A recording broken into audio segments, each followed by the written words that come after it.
৭১ টিভির head of news Shakil আহমেদের বিরুদ্ধে অবৈধ সম্পর্কের মাধ্যমে প্রতারণার অভিযোগ এনেছেন বাংলাদেশের একটি টিভি চ্যানেলের প্রেজেন্টার। তার নাম ট্রিনা ইসলাম। শাকিল আহমেদের বিরুদ্ধে রাজধানীর একটি রেস্তোরাঁয় সংবাদ সম্মেলন করে গুরুতর অভিযোগ করেছেন দীপ্ত টিভির সংবাদ পাঠিকা ট্রিনা ইসলাম। লিখিত অভিযোগে ট্রিনা দাবি করেন শাকিলের সাথে সম্পর্ক ছিল ৭১ টিভির আরেক উপস্থাপিকা নাজনীন মুন্নির। মূলত নাজনীন মুন্নির সাথে সম্পর্ক ছেদের কথা বলেই ট্রিনার সাথে সম্পর্ক করতে আগ্রহ প্রকাশ করেন শাকিল। সম্পর্কের এক পর্যায়ে ট্রিনার সাথে নিয়মিত শারীরিক সম্পর্ক করতে থাকেন শাকিল, যার ফলশ্রুতিতে ট্রিনা গর্ভবতী হয়ে পড়েন। গর্ভবতী অবস্থাতেই ট্রিনা যুক্তরাজ্যে চলে যায়। পরে শাকিলের আশ্বাসে আবার দেশে ফেরত আসেন, কিন্তু শাকিল তাকে গর্ভের সন্তান নষ্ট করতে বাধ্য করেন। শাকিল বিয়ের প্রতিশ্রুতি দিয়েও ট্রিনাকে বিয়ে করেননি। উপরোক্ত ট্রিনার সাথে সম্পর্ক রাখতেই তিনি অস্বীকৃতি জানান। তাছাড়া নিজের প্রভাব কাজে লাগিয়ে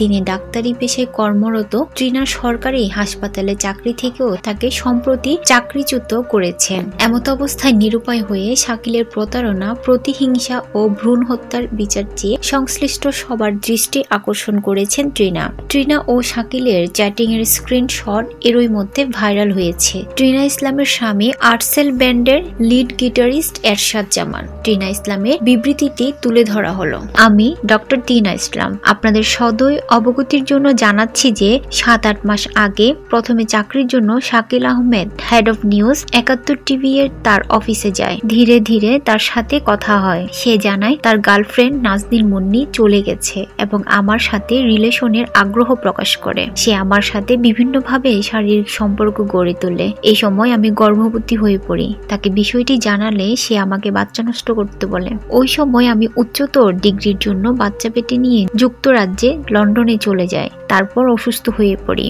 যুক্তরাজ্য যাওয়ার পর তার আশ্বাসে বাংলাদেশে ফিরে আসি। দেশে ফেরার সময় বিমানের ট্রানজিট রুট কাতারে আসার পর আমার ভয়াবহ রক্তপাত শুরু হয়। ১৭ ঘন্টা চেষ্টার পর রক্তপাত বন্ধ হয় ও বাচ্চাটা রাখা হয়। আমি দেশে আসার পর বাচ্চা নষ্ট করতে বাধ্য হই। তিনি আমাকে আশ্বাস দেন যে তিনি আমার সাথে থাকবেন, কিন্তু বাচ্চা নষ্ট হওয়ার পর তিনি আমাকে এই আশ্বাসও দেন যে আমাকে বিয়ে করবেন। পরে বিয়ে করতে অসম্মতি জানায়। পরে আমার সাথে রিলেশন রাখতে অসম্মতি জানায়।